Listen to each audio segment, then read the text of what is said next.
Welcome back, everyone, to another episode of Let Me Interrupt. We hope you're having a great weekend. Thanks, Melissa. Yeah, and we're really excited because our next guest has a lot of expertise. So we're hoping to learn a lot today. We are joined today with Brita Loppnow. She is the founder and CEO of Prosper HR. She started her entrepreneurial journey to provide expert boutique human resources consulting and fractional HR services. She leads her clients' HR functions, enjoys employee experience projects, and works within the tech and startup sectors.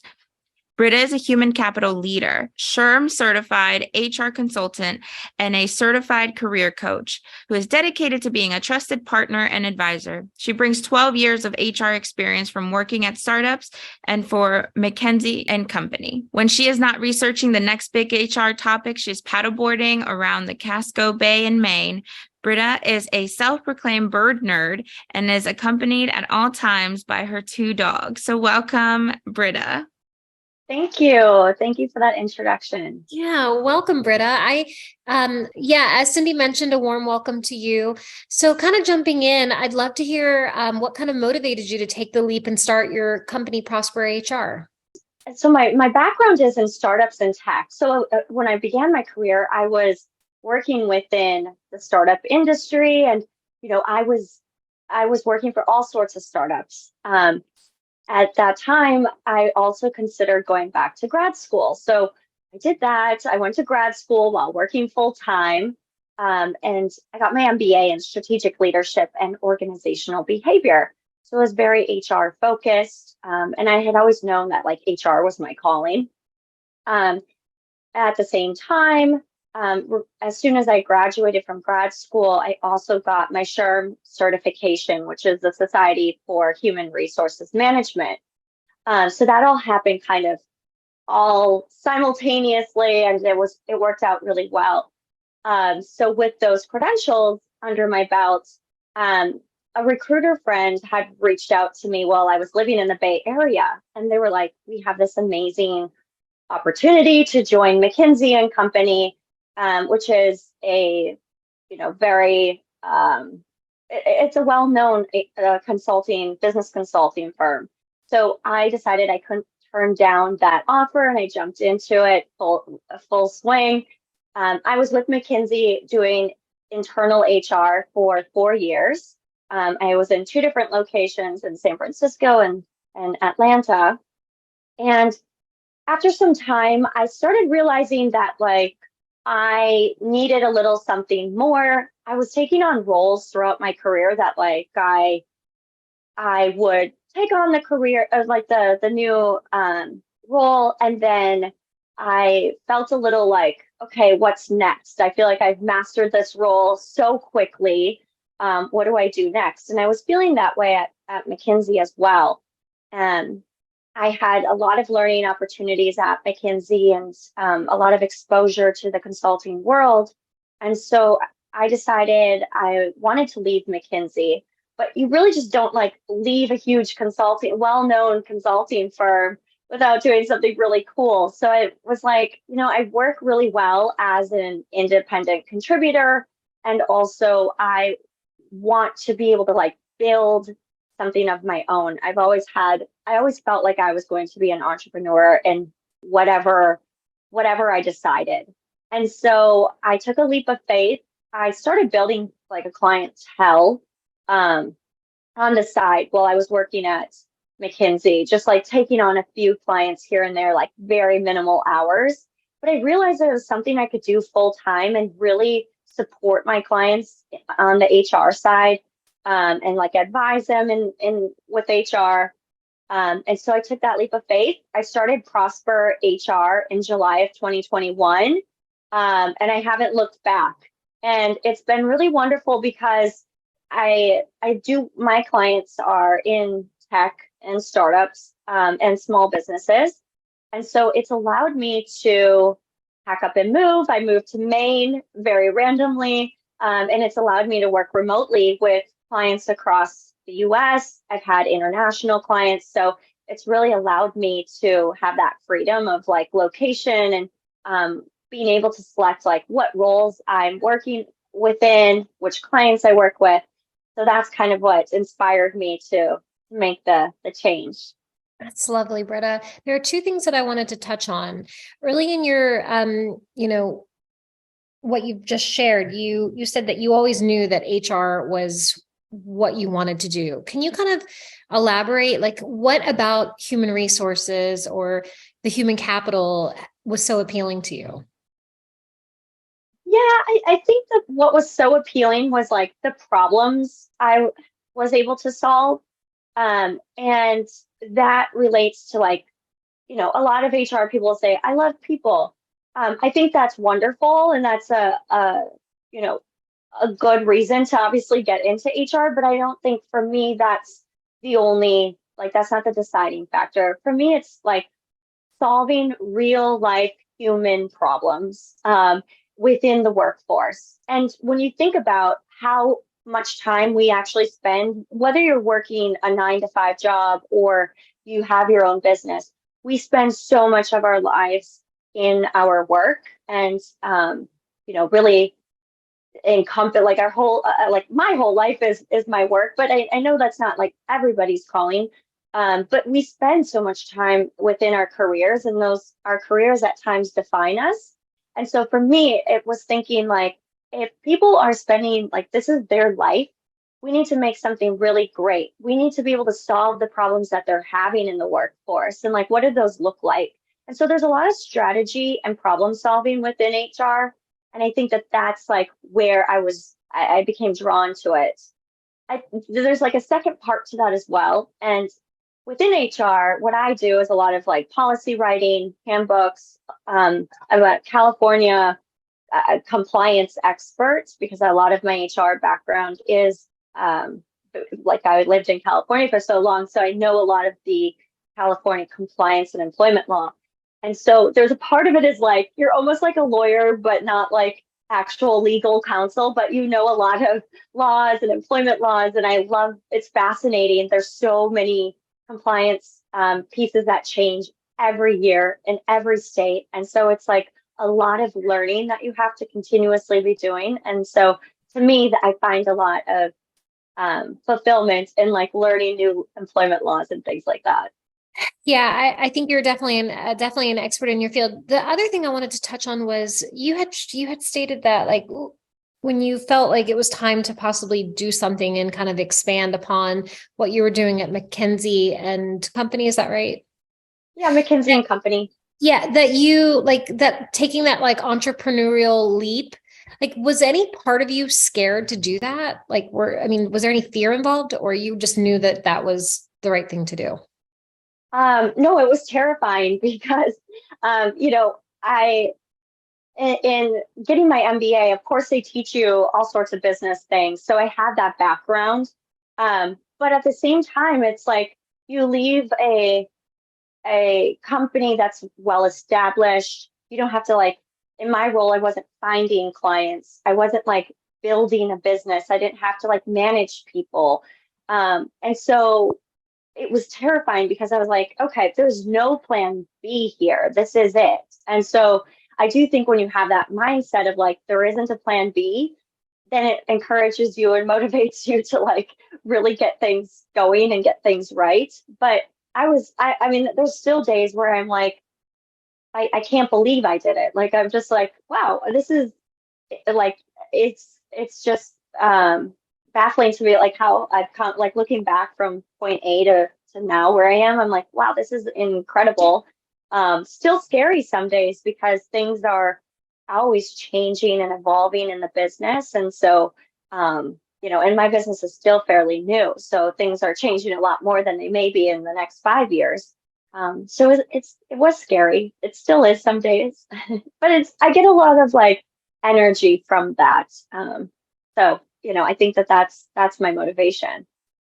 No, I just want to applaud you because even as I was reading your bio, even I was, learning about you before we jumped on this call, I was like, man, to have the guts to just know what you want, or at least like be so driven and passionate about what it is that that your purpose, and then taking that leap, it's just really amazing. I mean, it truly is. And yes, there's, things you have to figure out, like you said, like you weren't fully like, experienced in every single bit of launching your own business, but like you still did it. And that, I mean, here you are, like living it. And that's super amazing. I mean, the fact that you were able to move to Maine and you get to be with your dogs and now you're bird watching. Like, I mean, it's like amazing to think like where were you in 2020 and would you have thought like in the next 2 years my life's gonna change? I know. I didn't have any inclination that it would change. I thought, well, this might be it for a while. Like, am I okay in this career path? And once you decide like you want something bigger and something different, you have to just fully commit yourself to that and just jump in with both feet. Yeah, I love that. So, Britta, could you talk to Cindy and I about like some of the key issues that you help clients tackle, even as it's related to like trends that we're seeing currently in the workforce? I guess I help my clients in two different ways. So I serve my clients as a fractional HR leader. So we work on like HR strategy. Um, I help them with like setting up their HR function, um, building like their HR team eventually, and more of like the advising side and consulting side. And then the other part of that is I take on a lot of client projects. So those could be anything. I do focus on a lot of employee experience, and my bread and butter is creating toolkits and playbooks with supporting materials for my clients so that they can take the playbooks and really just like implement those into their business. So with some of the new trends that we're seeing, the strategy side comes into play because clients are noticing that two different things. Like the HR landscape is changing, and HR has a significant impact and influence on a company in general. And then also the other part of that is the landscape of employees. Like company culture is a huge hot topic again. I think it's always been, but it's like coming back to life in a different way. And like with the trends that we've seen coming out of the pandemic and in this recovery phase of the pandemic, I think there's a lot of changes in the workforce and what employees are seeing. And so that's where the employee experience side of things come in and like the talk of company culture. I think thinking about, everybody who right now has an HR department, is feeling that, is seeing the shift from what we knew pre-COVID and post. I mean, I would call it post-COVID, but it's just the capabilities for remote work, or the expectations, right? So what I would really love to hear is, how in a way are you helping to change that mindset as you help, startups, set up the infrastructure for the HR with your own client projects? How do you set the expectation, or what do you say to them to set that expectation of what the new or like this changing frontier looks like? I think that's a really good question. And every startup obviously is so different. I think a lot of people want to focus on that, but there's so many deeper things to think about on a sense, like coming out of like in this recovery period of the pandemic, remote work is like I think it is part of it, and there's a lot of employees who now want that. But there's so many other aspects to that. In for example, it's like flexible work-life balance. That is a huge one that is always a struggle in startups because the hours are typically crazy and there's like a fast pace going on. So that's kind of a struggle at times to work with clients in that I think employees are like, hey, it's amazing working for your startup, but this isn't my entire life anymore. And I think that that's a shift that we're seeing.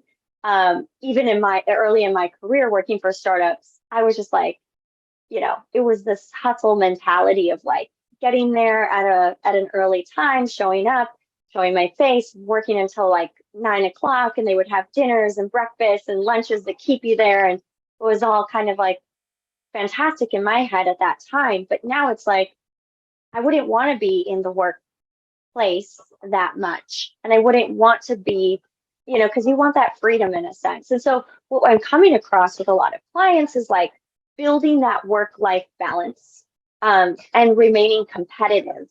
Because if one startup client is saying that they want their employees to come in Monday, Wednesday, Friday, and another startup has a similar compensation structure or benefits or whatever the case, but they're like, you can work fully remote. An employee is likely going to choose a fully remote setup because it gives them that freedom and flexibility. So a lot of this conversations with my startup clients is around freedom, flexibility, into like flexible PTO plans, benefits. Like a lot of people are thinking more of like their benefit offerings now, or do they have time in the day to go to the grocery store versus like having to go on the weekends when it's crazy busy and everyone is there. So I think also the bigger piece of this is like not only the remote work, but what we're seeing a lot of is this change of like people want more, or they want room to grow and experience a lot of opportunity if they're accepting a new job. So what that means is like really thinking of like competencies, career paths, like where can someone go in their next role within your company? So there's a lot of different pieces in that. And I think it's, a bigger topic than just like, here we offer this remote work. It gets a bit deeper than that of like what I'm seeing and the conversations I'm having with clients. You bring up a really good point. Something that maybe we could talk about as far as like folks' career paths not being linear. I mean, it appears your career path wasn't linear. And I think a lot of folks' career paths aren't linear. Could you kind of speak to that? Yeah, I totally agree with that. And I'm sorry, they have now started playing next to me, so they're barking a little bit. So I think that I don't think that there's like a linear path for anybody at this point in time. So I will talk a little bit about my background. I took on several different roles. Like to begin my HR journey, I was an executive assistant and HR coordinator.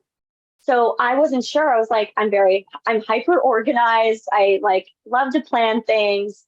Maybe I want to be an EA. So I took on this hybrid role, which there's a lot of like startups especially will combine roles. So hybrid roles are actually quite great if you want to learn, what you're passionate about and like what is kind of more of your journey. And so in that role, it was a very rewarding experience because I was like, I don't want to be an executive assistant. I will leave this to somebody who is probably like who wants to be that. I want to focus on the HR side. And so within my career, I did a lot of job hopping.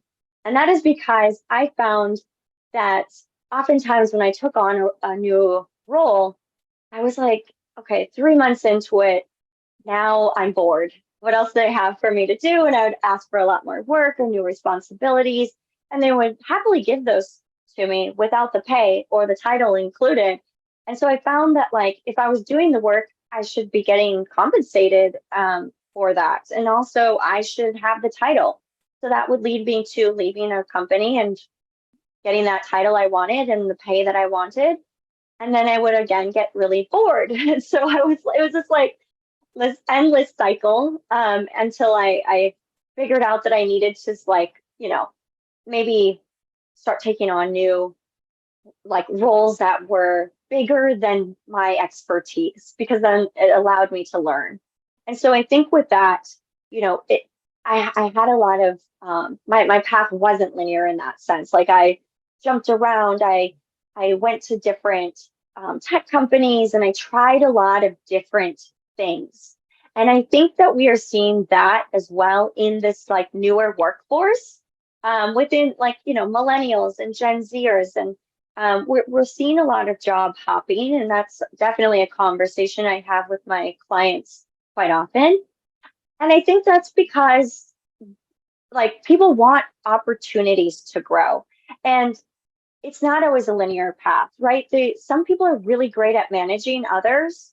Some people are great at being independent contributors.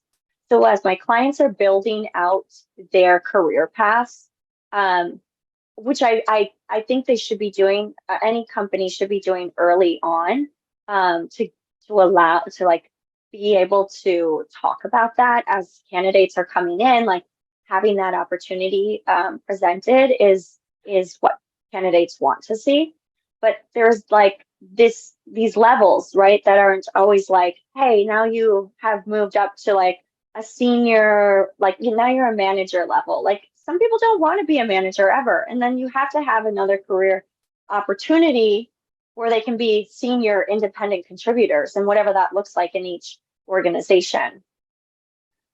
I don't know if you have been in my diary or you're reading my mind, because I think, yes, I feel that as part of my career, and I've always advocated for this as part of, like, if you look at my resume, I do not stay at a place longer than 2 years, 2 years and a half. And it's not because I'm just like, I want to popcorn around, but it's exactly what you're saying, is that you get to these places where like the infrastructure, like it isn't a thought out work chart, like an org chart, or like even if a position doesn't exist, there isn't a plan to like create one, because we now need that career path to be in place. And so you often get to a place where you've mastered where you're at and you're like, well, I don't want to be somebody's manager, but I really am amazing on what I'm doing and I'm not going to get the pay. So let me go find that senior role. Let me go find that like consultant or subject matter expert role. And I think often you'll find that once that person leaves a company, that company is now one without the historical knowledge that they had, but then will at some point also need that senior role. We'll also reach out for consulting services for that role. And so the fact that you're helping, these startups and HR, like that mindset as part of the infrastructure of your company, I think is one of those valuable, like really valuable gems. Anyone listening who is in an HR department or in leadership, like that is what employees are asking for, is I want to see you want me to be here 5 to 10 years. I'm not going to be in this one spot stagnant. What is my career path going to look like? That's exactly right. And it's like the investment that any employer puts into hiring someone and then developing them over the course of their time at the company, of their life cycle. It's like you want to keep them after you've invested so much into their experience and they've gained skill, like a new skill set. It's like really, there's like a lot of, and that's where the human capital part comes in. It's like that's the value, like that they bring into your workforce. That's the human capital aspect of it. It's like, what value are they bringing in and what value have you brought back to them? And so I think it's like, having those new opportunities, different roles that are available to them is so important to keep them, because employers are really investing a lot of, even, you don't really think about it, like the cost of an employee until you're like losing them basically, or like they're leaving the company. You're like, oh, wow, they've been with us for 5 years. We've invested this much, time and monetary, like in terms of like benefits, or if they did any kind of professional development. There's that piece of it too, of like thinking of the long-term investment of a human. Yeah, I think my current organization does a really good job as far as something you mentioned earlier about like you had, multiple roles and then you felt like you were in a spot where you were bored. I'm similar, but a little bit different. So I've been able to be a contributor on two different teams within my current organization. And while I consider that to be a benefit, I've been able to kind of see, a different team structure. I've been able to, obviously grow my skill set, my understanding, my knowledge of tech. I realize that while the company is the right fit, it might just be the team or the capacity of what I'm doing is maybe not the right fit. So I don't know if it's boredom so much as I'm trying to find my niche in that organization that I want to invest my professional career within. Does that make sense? It does make sense. And I think that's absolutely correct. I mean, there are times when it's like, you're like, this company resonates with me. I feel alignment with it, but what I'm doing at this moment doesn't align with where I want to be. And I do think there's always that, like I felt this before. I can be impatient. So I felt it before where you're like, there's that time when you're like, I want to make this transition and change, but I don't want to leave the company. I need to know what my options are. And I think that's where employers, I have conversations again with my clients about this. It's like, you have to have that open communication of like, and this would be like sort of, during performance check-ins, weekly syncs even. It's like having that ongoing performance conversation of like, here's where you're at, here's where you could be, here's how you get there, so that there's a clear path of like what's next. And I think that helps when you're kind of like, I'm not sure about the role, but I want to stay with the company, and having those like conversations. I think initially my mindset was retention is a huge issue right now, like keeping employees, right? And I think that, like you said, like the remote work, it goes deeper than I'll get you guys a pizza party and send you an appreciation email because you're doing a good job, but change no infrastructure whatsoever in the company itself. And I think that is really what the core of, working with someone like you would be, is getting to those, key core issues and shifting them. Is there any, I know you mentioned, having that pathway, career pathway, and, having the flexibility. Is there anything else that you think would be imperative for companies to have if they do not have it already in place, or new companies coming about? Yeah, I think, benefits are always a touchy subject because it's like, how much can the company, especially newer companies, how much can they afford to invest in benefits? But if you can get some really good core benefits in place, I do think that allows, employers to be competitive.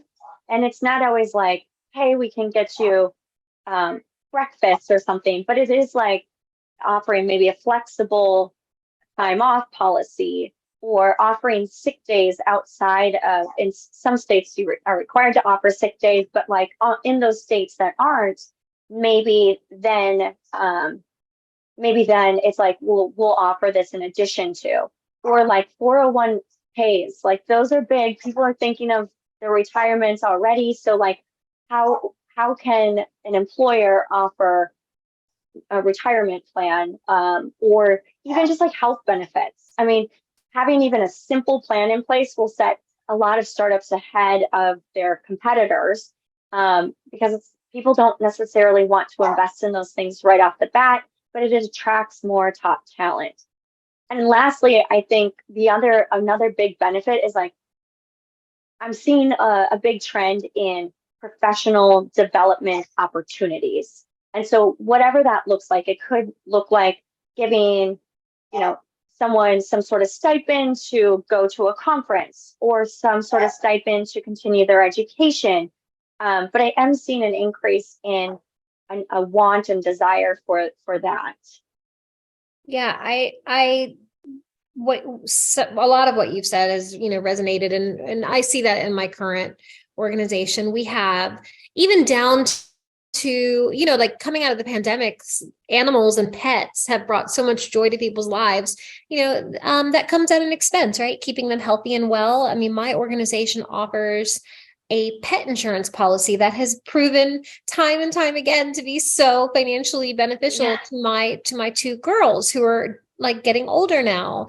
And so, as simple as that may seem, I've said to my HR department, like, thank you so much for having this pet insurance. It means a lot to me because, my four-legged family means a lot. And similar fashion to, our tuition reimbursement, I'm investing, my nights, early mornings, late nights, weekends into, finishing my degree. But, my employer's kind of championing alongside with, a hearty tuition reimbursement. So I think things like that matter. And even if it's a small contribution, it's a contribution nonetheless. Right. And to your point, these are ways of showing as an employer that you care and that you're offering your people support. So even the pet insurance, although it sounds small, I know a lot of us feel the same way where our pets are like our children. And so being able to have our like fur children on an insurance plan is incredible. And it shows that the employer is like going a few steps above to show their support and to like kind of bring it back full circle of like work from home. I find that a lot of people, their reason for wanting to work from home is like, I want to be able to spend time with my dog or like have my dog sleeping at my feet or being able to take them for a walk in the middle of the day to like decompress. So like bringing that full circle, it is important for an employer to be able to kind of see that and know that like just how impactful and influential it can be in a decision making process of accepting a new job or staying at someone's current job. Health benefits are big for many, many reasons, but I will make a note that when I used to work at a fertility clinic and I used to work in the finance department. And one of the biggest things that we would recommend for people is to switch jobs if their insurance didn't cover their treatment. And it was just one of those things where people would do it. People would leave jobs that they had been in for 2 years, 5 years, 10 years.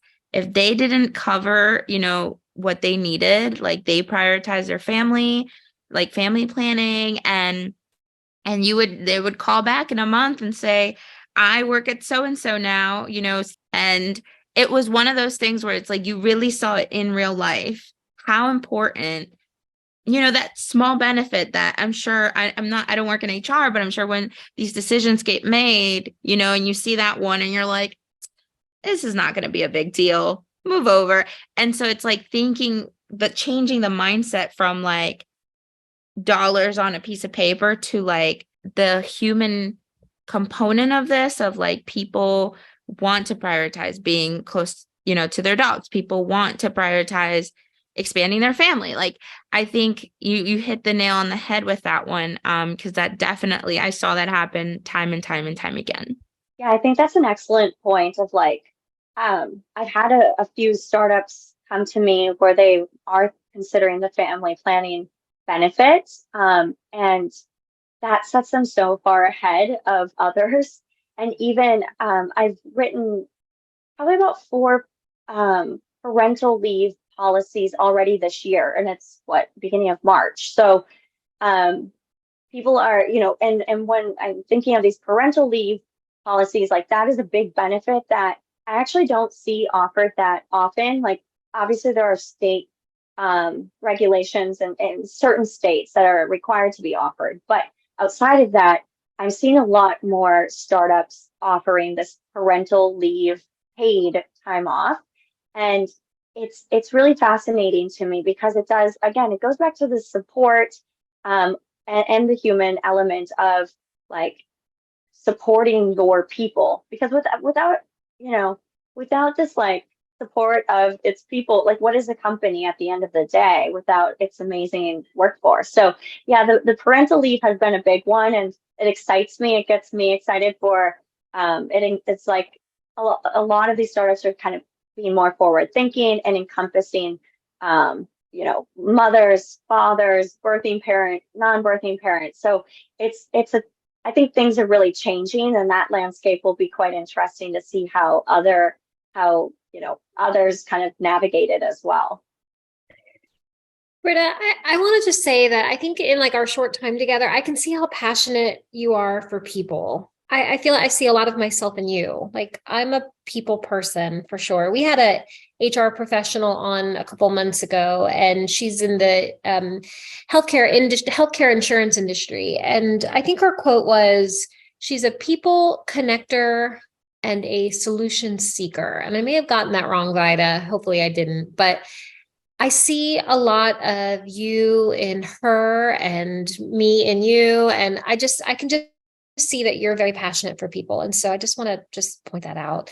Well, I mean, kind of wrapping up, if you could give our listeners, whether it's an individual who's in the workplace, working with their HR company, or perhaps it's a startup business who may not have a lot of capital and just doesn't know exactly where to start. Is there any, key takeaway items that you would like to toss out to anyone who might be listening? Yes, I think it all begins with conversation. So even if, there's a really small business who wants to begin considering these things, and they may not have the budget for it, it all begins with like this brainstorming conversations, because I think people would really be surprised, like from the employer's perspective, of how simple things can go a long way with employees.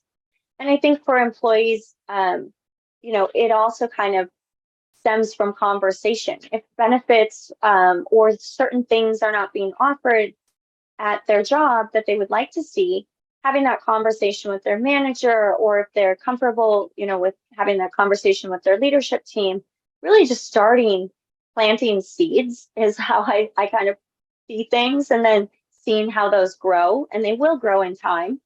I would give that advice of like having these conversations around really like what you want, whether that's in your role, whether that's in the company. I think is like the place to begin.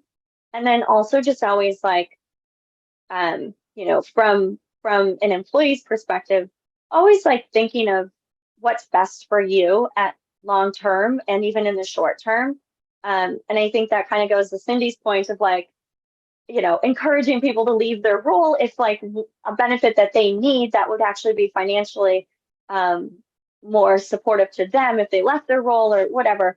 I think that, really thinking of like what your needs are, and then kind of acting on that, and always thinking of like, you're human at the end of the day. So what is good for me? And how can I be my best self at work? And outside of work, and like how does that all connect? So that's, I think, what I would leave people with. Yeah, I love that. I love that. And then for anyone listening, Britta, that wants to work with you or get in contact with you, can you just talk a little bit about, some of the services you offer, and tell us about Prosper HR? So some of the services that I offer are, I offer career coaching. So I'm happy to talk through that if anyone's going through any kind of transitions. I love to work with clients who, are thinking of transitioning from the corporate world into more of a startup capacity, or even starting their own company. That's kind of my sweet spot with my career coaching. From the HR side, again, I work with startups and tech companies, mostly small business owners. And I serve a lot of my clients in a fractional capacity. So with that, that means more of a part-time, high-level strategy advising sort of services. And I help my clients to really understand what their HR currently looks like, and what we can put in place to make it even better. And then also I take on clients who need help with HR projects, and those consulting projects are typically around employee experience. So that could be anything from onboarding to creating an alumni program, to stay connected with former employees, performance management toolkits, it's across the board, but anything that would be related to an employee's engagement and employee's experience. Also, other ways that I can help potential clients is if someone has a smaller budget, this works well for small business owners, really early stage startups. I've created HR bundles that are downloadables, can be purchased. They'll be available soon on my website. And those HR bundles are basically toolkits. So there's a playbook and then all the supporting materials that would be necessary for to help navigate certain situations when there's not a full HR team. So an example of this would be there's an onboarding. So how do you onboard your first employee or your third employee? I have an onboarding package bundle to purchase. Another one would be like disciplinary action. So if someone's not performing well, or they've had attendance issues, or whatever the case may be, where they may need some disciplinary action or a performance improvement plan in place, there is a bundle for that. So these bundles are just to help navigate the HR side of things without having to, pay for any consulting or advising fees. And then if there are follow-up questions, there is a free consultation call included with those bundles as well with me. What we'll do is we'll put your information in the show notes, and if anybody is interested, they can reach out to you. And if you're working for a company where employees are just leaving, it might be time to do a little evaluation and reach out to Brita and see maybe where you could improve. But other than that, I mean, thank you so much for this conversation. It felt just like the appropriate time Yes. for me. I don't know about you, Melissa, but it was a great conversation. Thank you for being with us. Thank you so much to both of you. This is really great, and I appreciate your time. I had so much fun talking with you. Sure. Well, everyone listening, until next time, keep interrupting.